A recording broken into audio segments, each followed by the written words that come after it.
नमस्कार। मैं स्नेहा, आपकी दोस्त, एक बार फिर से आप सबका स्वागत करती हूँ आपके अपने चैनल डर का घर में।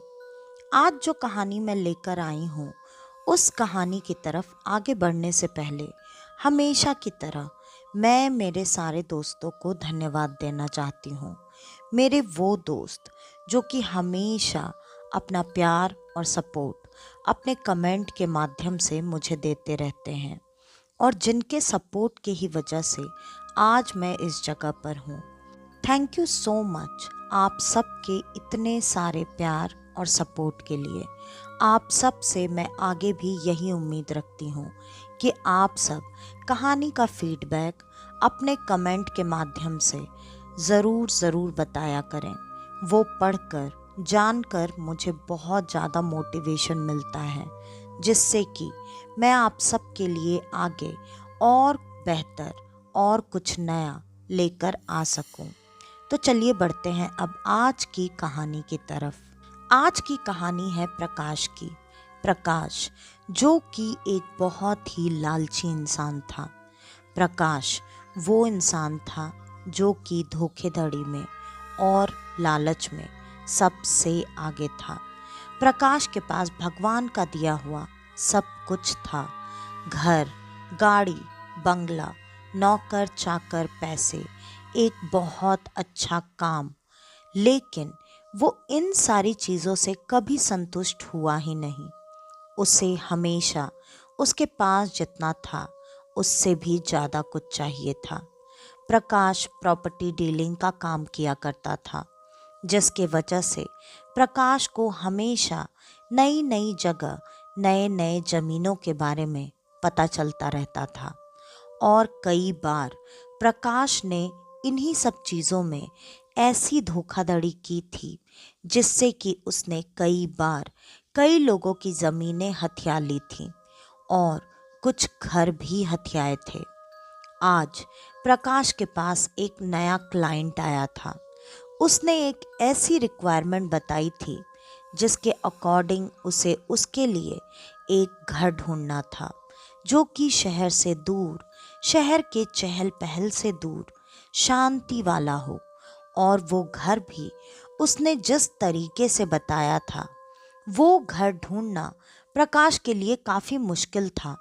लेकिन प्रकाश उन चीज़ों में लगा हुआ था। प्रकाश को जल्दी से जल्दी ये काम करना था। सिर्फ इसलिए नहीं क्योंकि वो उस आदमी के लिए उसके मन के मुताबिक घर ढूंढना चाहता था, इसलिए भी क्योंकि उस आदमी ने जितनी बड़ी रकम बोली थी, प्रकाश को वो बड़ी रकम भी चाहिए थी। और प्रकाश ने यही करना शुरू किया।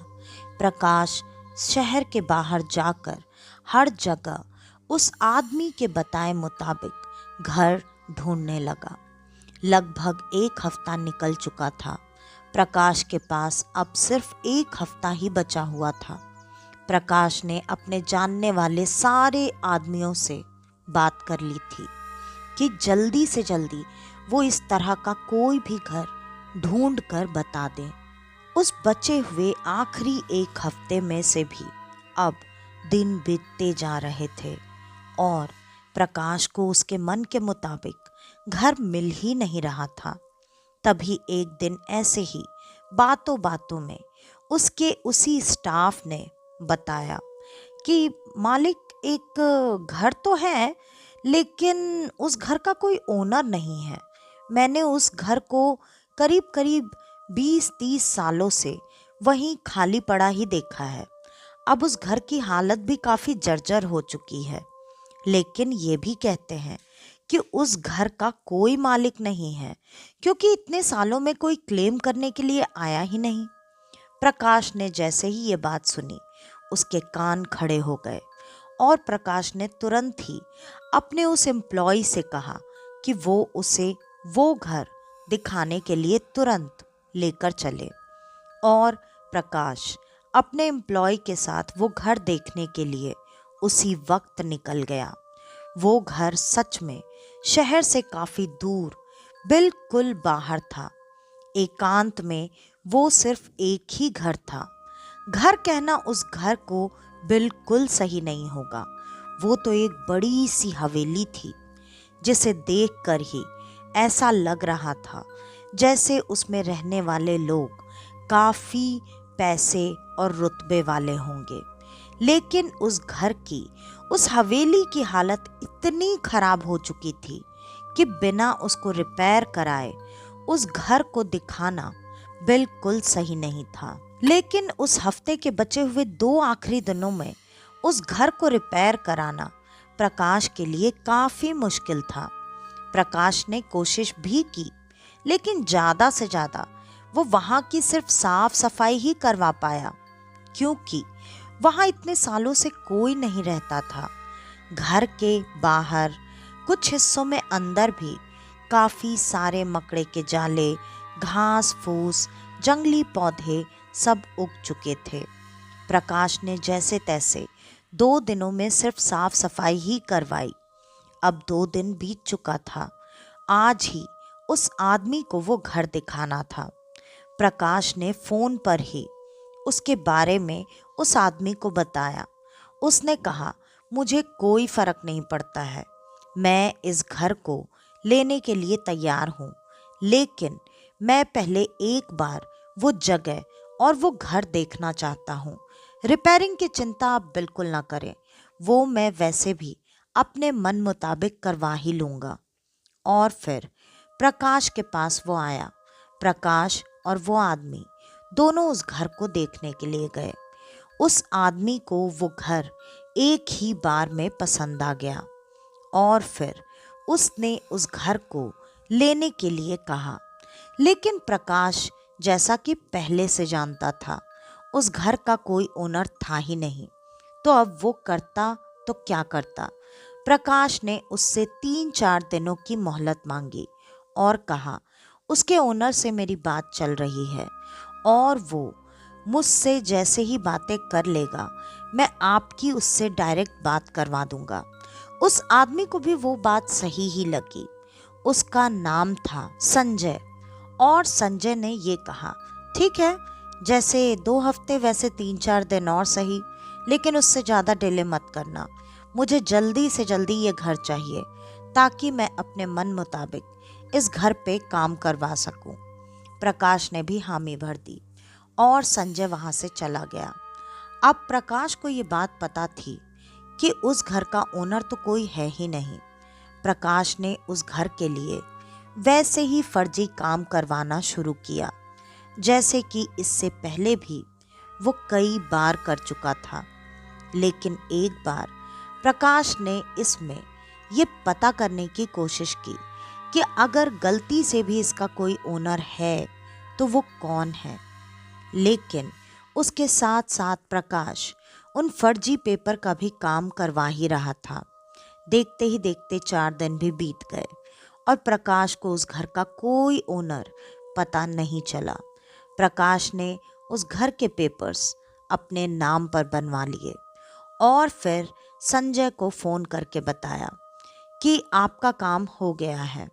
ओनर यहाँ आने को तैयार नहीं था, इसलिए उसने सारे डॉक्यूमेंट्स मेरे नाम पर कर दिए हैं। अब आप ये घर मुझसे खरीद सकते हैं। संजय भी तुरंत उसके ऑफिस में आया और उसने उसके सारे पेपर्स चेक किए। सारे पेपर्स सही थे और संजय ने बिल्कुल देरी ना करते हुए तुरंत ही ट्रांसफ़र का काम शुरू करवा दिया। देखते ही देखते ट्रांसफ़र का काम भी हो गया और संजय ने उस घर पे अपने मुताबिक काम करवाना शुरू करवा दिया। इस घर की डील से प्रकाश को दोहरा फायदा हुआ। एक तो कमीशन भी मुंह मांगा मिला और जिस घर को उसने हथियाया था उसे उसने मुंह मांगी कीमत पर बेच दिया। अब प्रकाश इस डील से बहुत खुश था। प्रकाश ने कुछ भी जानने की कोशिश नहीं की। अब जबकि ये घर संजय के नाम हो चुका था, संजय लगातार उस घर का काम करवा रहा था। पहले उसने उस घर की और अच्छी तरीके से साफ सफाई करवाई और फिर उस घर का कलर, इंटीरियर सब कुछ अपने मुताबिक किया। बाहर अब बारी थी गार्डन की। गार्डन एरिया काफी बड़ा था। उस गार्डन एरिया को जब साफ करवाया गया तो वहां 3 अजीब से सीमेंटेड बने हुए ऐसे चबूतरे मिले जिनकी वहां पर कोई जरूरत नहीं थी। अब जब संजय ने उस चीज को देखा तब संजय ने कहा, इसे यहाँ से तोड़कर हटा दो, मैं यहाँ पर भी अपना कुछ बनाना चाहता हूँ। उसके मुताबिक ही मजदूरों ने उस जगह को तोड़कर बिल्कुल सपाट कर दिया। और जब उस जगह को तोड़ा गया संजय को कुछ भी पता नहीं चला। अब संजय ने देखते ही देखते उस घर का पूरा नक्शा बदल दिया था। वो घर अब एक छोटे राजमहल की तरह लग रहा था और उस घर की रौनक देखते ही बनती थी। कुछ ही दिनों में संजय ने वहां पर गृह प्रवेश किया और गृह प्रवेश की पूजा करवाने की कोशिश की, लेकिन उसकी वो पूजा पूरी नहीं हुई और बार बार उस पूजा में अलग तरीके से प्रॉब्लम्स क्रिएट हो रही थीं। संजय भी इन चीज़ों में कुछ खास नहीं मानता था, इसलिए उसने इतना ध्यान नहीं दिया। उसने गृह प्रवेश कर लिया। पूजा के जगह उसने वहां पर एक ग्रैंड पार्टी कर ली और फिर उसके लिए सब कुछ अच्छा हो गया। वो अपने पूरे परिवार के साथ वहां पर शिफ्ट हो चुका था। संजय के परिवार में उसकी बीवी और उसकी एक बेटी थी। बेटी की उम्र लगभग 11 साल की थी। तीनों उस घर में बहुत खुश थे और उस घर में उनके दिन लगभग अच्छे से ही बीत रहे थे। 4 दिन बीत चुके थे, लेकिन बेटी वहां पर आने के बाद काफी अजीब तरीके से बिहेव कर रही थी। बेटी को उस घर में बिल्कुल अच्छा नहीं लगता था। बेटी को अलग कमरा दिया गया था, लेकिन संजय की बेटी जैसे इस घर में आने के बाद हंसना, बोलना, खेलना सब कुछ भूल चुकी थी। वो बार बार वहाँ गार्डन में जाकर बैठा करती थी जहाँ पर पहले चबूतरा बना हुआ था और ऐसे ही दिन ब दिन उसकी तबीयत और उसका स्वभाव बदलता और बिगड़ता चला गया। वो धीरे धीरे काफी अग्रेसिव हो गई। वो बात बात पर चीखती, चिल्लाती और चिढ़ जाया करती थी। वो अब जिस तरीके से बिहेव कर रही थी, ना चाहते हुए भी संजय और उसकी वाइफ ने अपनी बेटी के ऊपर अब ध्यान देना शुरू किया। उन्हें ये चीजें अब काफी परेशान कर रही थी, क्योंकि उनकी बेटी ऐसी थी ही नहीं, वो पूरी तरह से बदल चुकी थी। और एक दिन बेटी एक अजीब से आवाज में संजय से कुछ बात कर रही थी और संजय उसकी बातों पर ध्यान नहीं दे रहा था, क्योंकि संजय अपने काम में लगा हुआ था। तभी अचानक उसकी बेटी ने बहुत अजीब से आवाज में चिल्लाते हुए कहा, मेरी बात सुनो, मैं तुमसे बात कर रहा हूँ।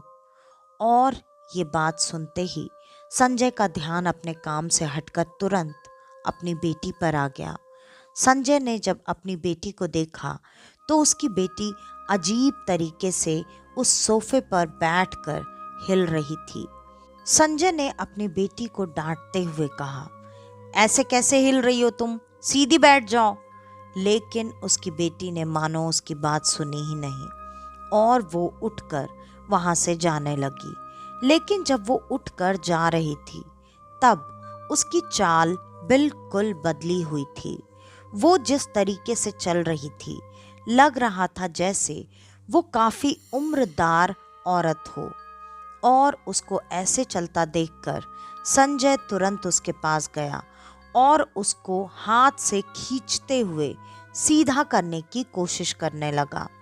तभी उसने अपने पिता को जोर से धक्का दिया और फिर अजीब तरीके से हंसने लगी।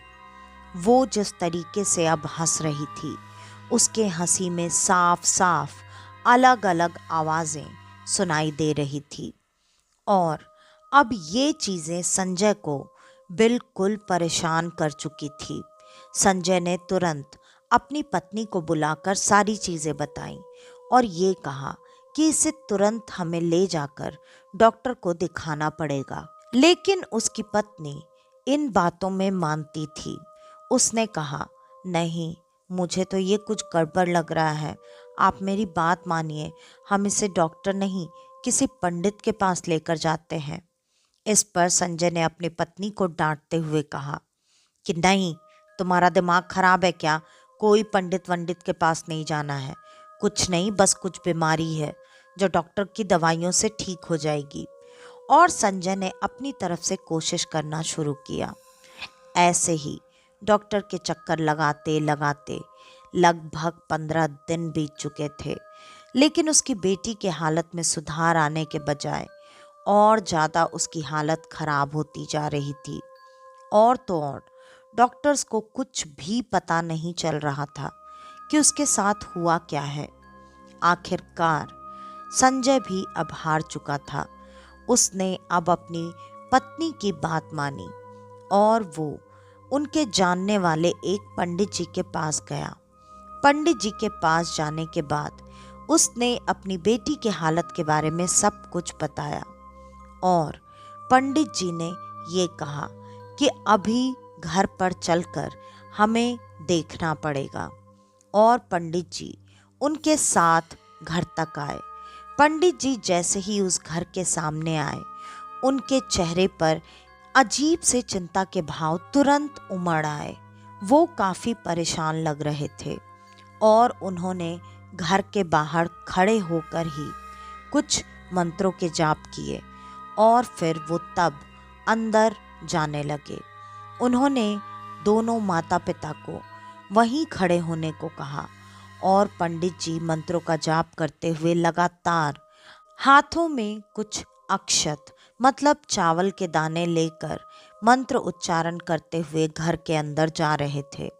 तभी उन्होंने देखा संजय की बेटी वहां हॉल में बहुत तेज तेज घूम रही है और अजीब तरीके से व्यवहार कर रही थी। पंडित जी समझ चुके थे।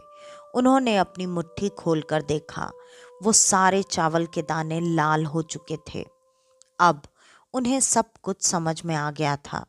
उन्होंने वो चावल के दाने एक तरफ हटा दिए और उन्होंने कुछ और चावल के दाने लेकर मंत्र उच्चारण किया और उसे दरवाजे पर, मेन दरवाजे पर, चौखट पर वो दाने लाइन की तरह बनाते हुए लगा दिए, मतलब बिछा दिए।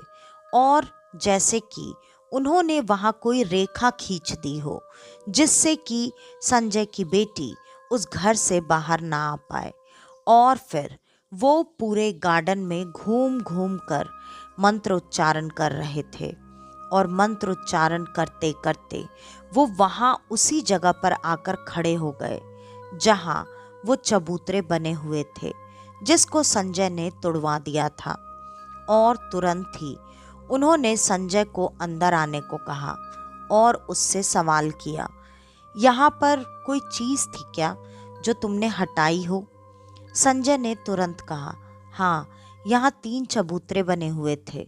क्यों मुझे नहीं पता, लेकिन मैंने उसे हटवा दिया क्योंकि मुझे यहाँ पर अपना स्विमिंग पूल बनवाना था।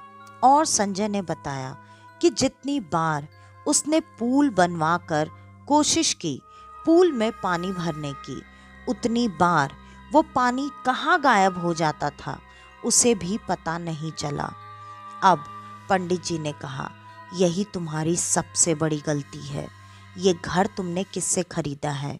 संजय ने सब कुछ बता दिया और फिर पंडित जी ने आंखें बंद करके मंत्र उच्चारण किया। उन्होंने कहा, यहाँ पर 3 लाशें दफन की गई थीं और ये घर, जैसा कि तुम बता रहे हो, तुमने किसी से खरीदा है। ऐसा मुमकिन ही नहीं है क्योंकि ये घर इन्हीं तीनों का था और इन तीनों की मृत्यु हो जाने के बाद ये घर किसी का भी नहीं था। इस घर में ये रहते थे। इन्होंने जानबूझकर अपनी कब्रें यहाँ पर बनवाई थी क्योंकि ये अपना घर किसी को कभी नहीं देना चाहते थे। तुम्हारे साथ धोखा हुआ है। और ये बातें सुनकर संजय को काफ़ी झटका लगा और संजय ने तुरंत ही फ़ोन करके सारी बातें प्रकाश से जानने की कोशिश की।